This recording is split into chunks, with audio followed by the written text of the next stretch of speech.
Как броите на български?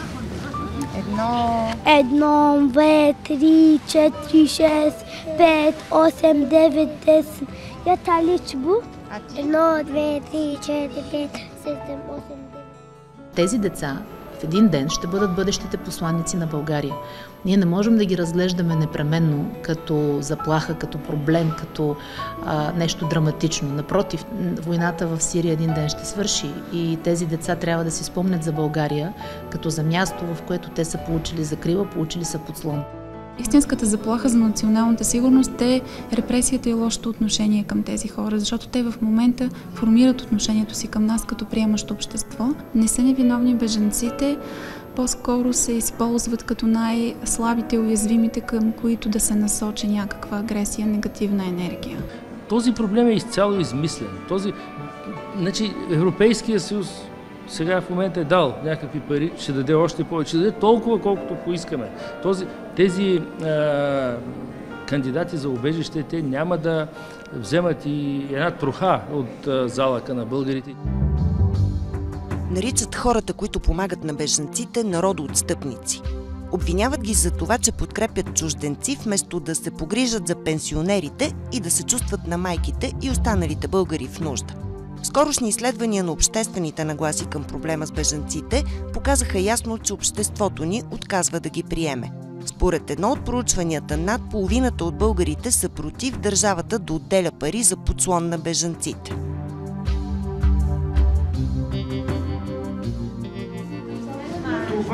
Варното по-силно няма да стане. Откъде да ги намерят? Трябва да си купат духа.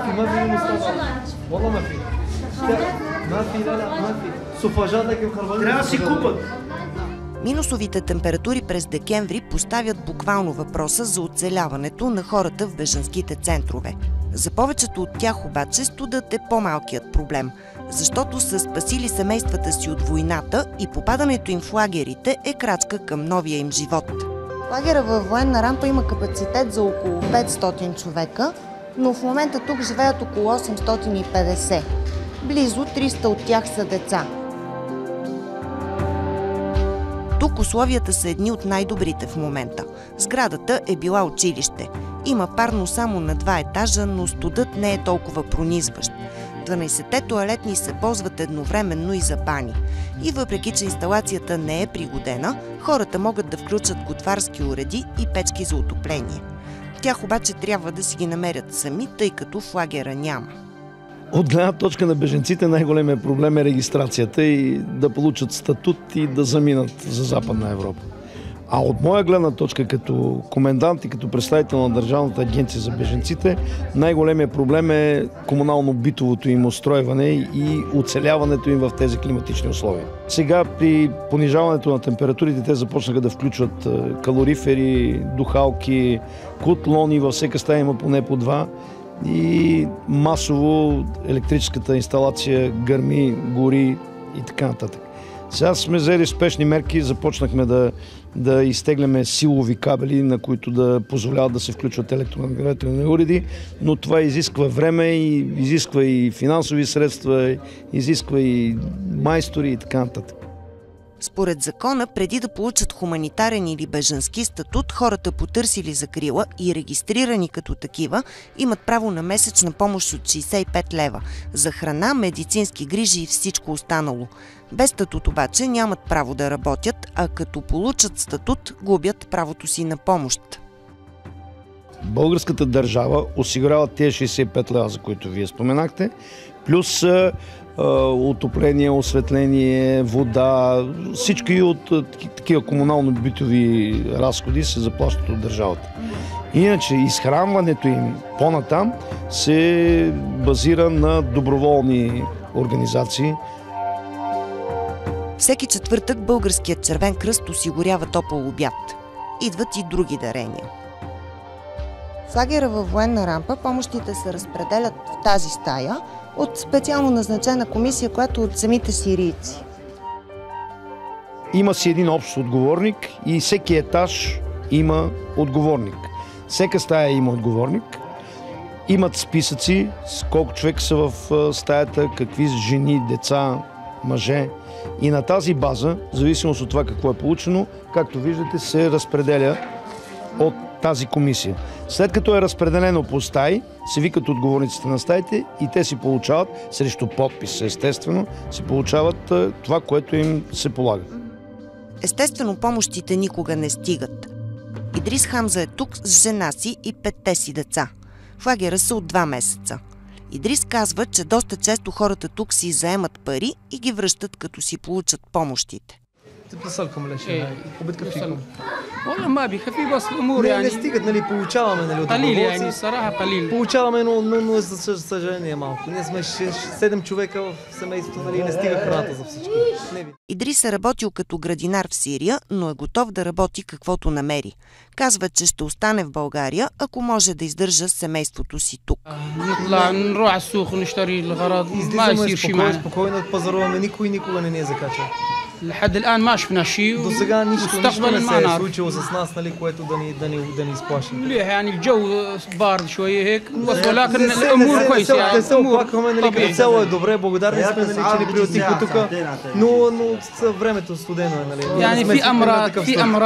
Има много болести, някой път линейката закъснява, докато дойде линейката, лекарите докато дойдат. Ануда Омар е в лагера в София от 10 дни. Пристига в България преди месец с мъжа и 2-те си деца. Първо ги настаняват в бежанския център в Харманли, но решават да дойдат тук, за да могат да се регистрират. За да излязат от другия лагер, са платили на адвокат.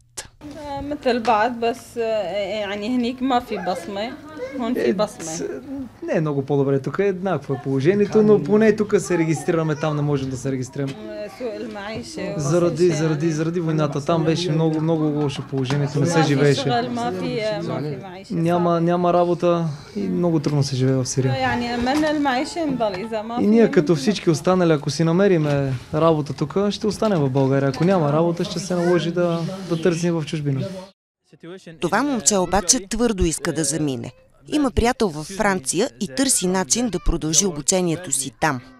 Бих искал да получа статут по-бързо, защото ситуацията в България е лоша. Извинете ме, но вие виждате ситуацията за хората от Сирия. Няма топла вода, няма условия, храната е малко. Виждате децата в каква обстановка живеят. В Сирия е топло, в България е студено. Това им е за първи път на тези деца. Проблем е всичко. Ситуацията, статута, парите. Няма интернет, няма телефон, няма нищо. И заради това аз съм изморен.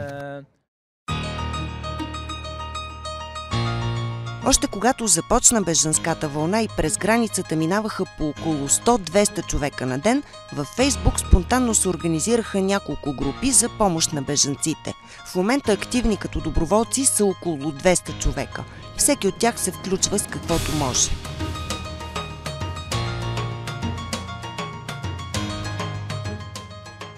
По-чисто човешки нужди, намиране на дрехи, намиране на подслон, намиране на лекар се оказват приоритетни спрямо новите бежанци, а не толкова помощта ми като адвокат. Най-голяма нужда имат от като че ли първо място добро отношение и след това, когато получат това решение за хуманитарен статут, да имат възможност да се интегрират в нашата страна. Това, което по закон им се полага 65 лева месечна социална помощ, е докато са в производството по разглеждане на молбата им. Същото се отнася и до подслона, който получават в различните центрове. Този подслон се подсигурява докато получат решението. Но след като получат решението за предоставяне на хуманитарна закрила, те следва да напуснат тези центрове, където в момента са настанени и следва наистина да се оправят в една абсолютно нова за тях среда, с багажа, с който са дошли. Чисто човешки не може да бъдат оставени хора да живеят в такива условия и не можем да си позволим в България да има хора, които да умират от глад заради това, че държавата не е успяла да се организира достатъчно бързо или достатъчно добре, за да свърши тази работа. Но разбира се, трябва да си даваме сметка, че когато се събират такива големи общности на такива групи, естествено, че винаги това е свързано с определени опасности, проблеми, трудности, които могат да възникнат. Така че смятам, че благотворителната дейност в значителна степен помага за намаляване на евентуалното напрежение и за ескалацията на конфликти в включително дори ако щете и по отношение на радикализация. Връщаме се във военна рампа заедно с доброволци, които са се събрали за да поиграят с децата. Някои от тях идват за пръв път, други вече са натрупали опит с подобни занимания. През уикендите тук често се отбиват хора. Не само за да донесат дарения, а и за да покажат на бежанците, че не са нежелани в България. Чисто човешко отношение към хора в нужда. Събрахме се, взехме необходими неща за децата, ябълки, примерно, сокове и просто ще им ги дадем. Носиме образователни материали, учебници, помагала за рисуване. И това е всичко към социална гледна точка за приобщаване, на децата. 1, 2, 3, 4, 5, 7, 8, 9.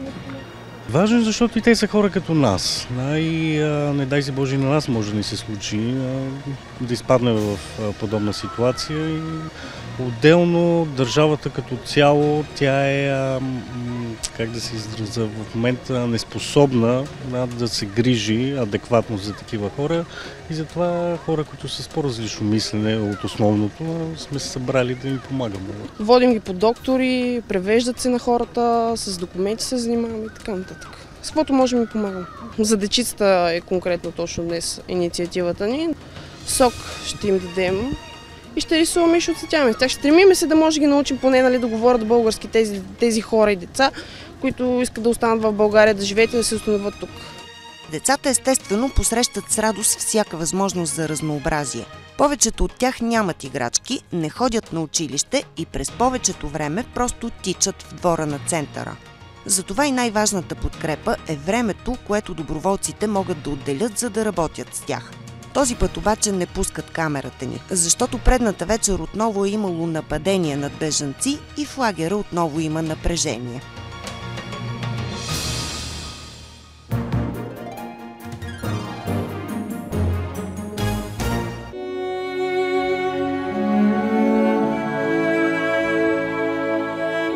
Сегашната бежанска вълна от Сирия е различна от всички останали, които са се случвали в България. Страната ни има ангажименти по международни договори и е задължена да приема бежанци от 1994 година. За последните 20 години обаче статут на бежанци са получили общо около 3000 души, докато заради ескалацията на конфликта в Сирия само за 2 месеца у нас дойдоха 3 пъти повече търсещи убежище хора. В България дойдоха около 10 000 кандидати за убежище и това коренно промени ситуацията. Българското общество не е свикнало да приема бежанци. Ние, това, което е било в миналото, можем да го сравняваме. Българите, които са се изселвали от други части на Балканския полуостров след войните, те не са в този смисъл на думата бежанци, в който формално те са бежанци, но те са българи, те са дошли тук при свои сънародници. И проблема не е свързан с междуетнически и междурелигиозни предразсъдъци. Сега това е в висока степен свързан с такива. Още повече, че в българското общество има едно активно подстрекателство срещу тези хора. За последната година България от първо място по толерантност се е наредила в челните класации по ксенофобски прояви. Според различни проучвания на общественото мнение, около 1/3 от българите смятат, че имигрантите трябва да бъдат изгонени, а бежанските лагери затворени. 13% или 1 милион българи одобряват насилието над бежанци. Одобряват го, защото смятат, че това са главорези, които са се преселили в Турция, от Турция в България. Идват тук, за да им изядат хляба и извършват престъпления по улицата.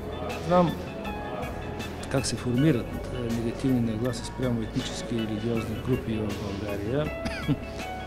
По 2 начина, най-общо казано. Един е чрез лични контакти. И когато те са формирани чрез лични контакти, е много трудно те да се преодолеят. Такива са нагласите спрямо ромите. Другия начин е чрез медиите, това, което хората попиват от публичното говорене. Ами реакцията на обществото, тя до голяма степен отразява това, което говорят политиците и това, което се вижда по медиите. Формулировките бяха за бежанците като към заплаха. Заплаха най-вече се поставят в контекста на заплаха за националната сигурност.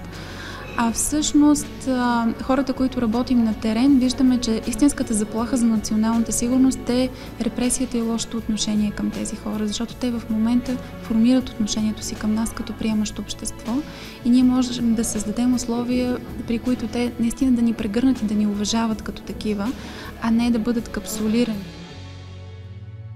В голяма степен негативните нагласи се дължат на тежката икономическа ситуация в страната и фактът, че немалка част от българите са на ръба на оцеляването. За ангажиментите си по спогодбите за защита на бежанци обаче, България получава пари от Европейския съюз, включително близо 6 милиона евро, които Съюзът ни отпусна за справяне с сегашната криза. Този проблем е изцяло измислен. Европейския съюз сега в момента е дал някакви пари, ще даде още повече, ще даде толкова, колкото поискаме. Тези кандидати за убежище, те няма да вземат и една троха от залъка на българите. Единственото, с което те могат да помогнат на българското общество и на българите, като осигурят на някого работа там, покрай центровете, покрай тия услуги, които ще имат нужда те да се обслужват. Но е много важно информираността на хората и да се каже и това, че не трябва ние да отделяме пари, примерно от парите, които бихме заделили за нашите пенсионери, за нашите родители, за възрастните хора в България.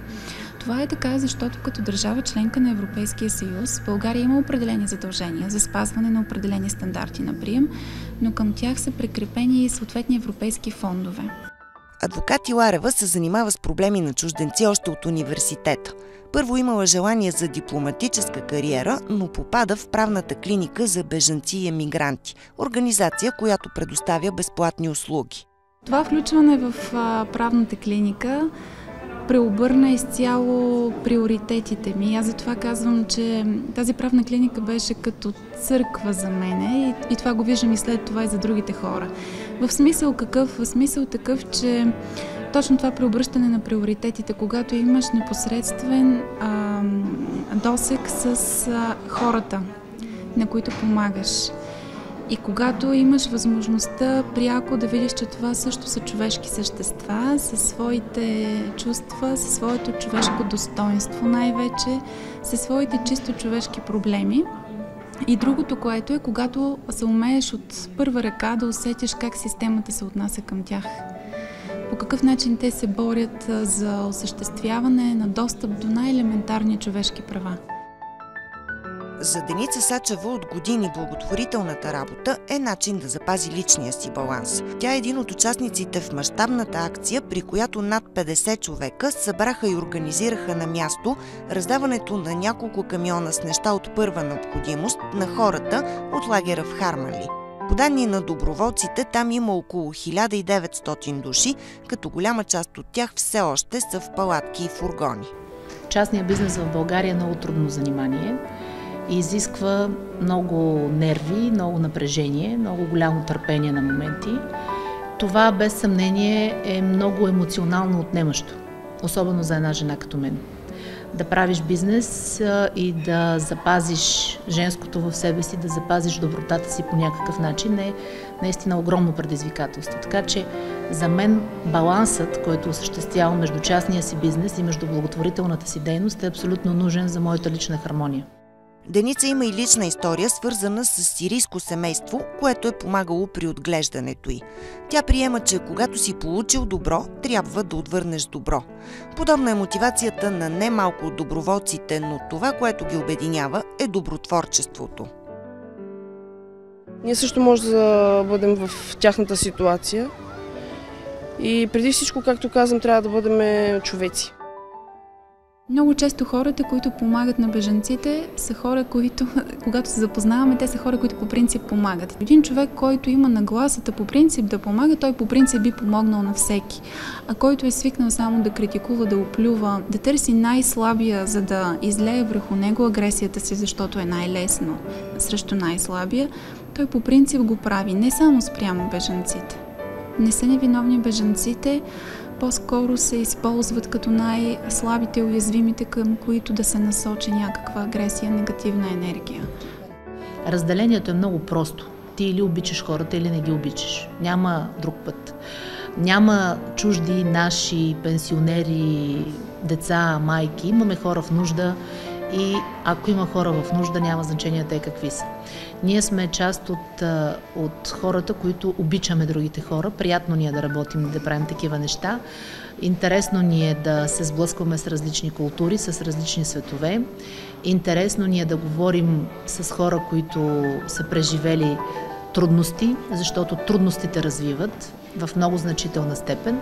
Така че мотивацията на много от нас е такава. Ние просто искаме да пазим държавата по този начин. Смятаме, че държавата се пази чрез обич, чрез солидарност, чрез разум, чрез опити да решаваш проблемите, като ги гледаш в очите, а не по обратния път.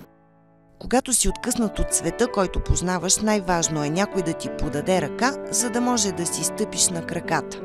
За студента по медицина, например, тази помощ е просто някой да му даде достъп до интернет, за да пише на приятеля си във Франция. За майката на измръзналото бебе най-важно е да го стопли, а за бащата на 5 деца да намери работа, когато излезе от центъра за настаняване. Когато един ден войната в Сирия свърши, тези хора ще занесат в родината си това впечатление от България. Печелим точно тази национална сигурност, за която постоянно говорим, и предотвратяваме заплахата за националната сигурност. Защото реалистично погледнато, бежанците от Сирия ще поостанат в България. Няма перспектива в краткосрочен план конфликтът в Сирия да се разреши, така че те да могат да се завърнат безопасно по своите домове. Така че перспективата, реалистичният поглед показва, че те ще останат за известно не кратко време и ние трябва да положим усилията като приемащо общество, те да бъдат интегрирани в нашето общество, не да бъдат изключени. Това е важно. Важно е и за приемащото общество, не само за тези, които са дошли. Работата, особено с децата и особено по отношение на културата, на ученето на различни азбуки, на играенето с тези деца, организацията на човешко отношение към тях, е фундаментално важна именно заради това, заради преодоляването на културните различия, за създаването на емоционални връзки и за намаляването на агресията, намаляването на възможностите от радикализация. Войната в Сирия един ден ще свърши и тези деца трябва да си спомнят за България като за място, в което те са получили закрила, получили са подслон. Редица международни отношения и контакти всъщност се базират именно на това. Помислете си отношенията България и Израел, на какво се дължат толкова години. Това, което правят за хората от Сирия тези 200 човека днес, ще се помни утре. Защото работата на доброволците е много повече свързана с националната сигурност, отколкото заплахата, в която много българи вярват в момента.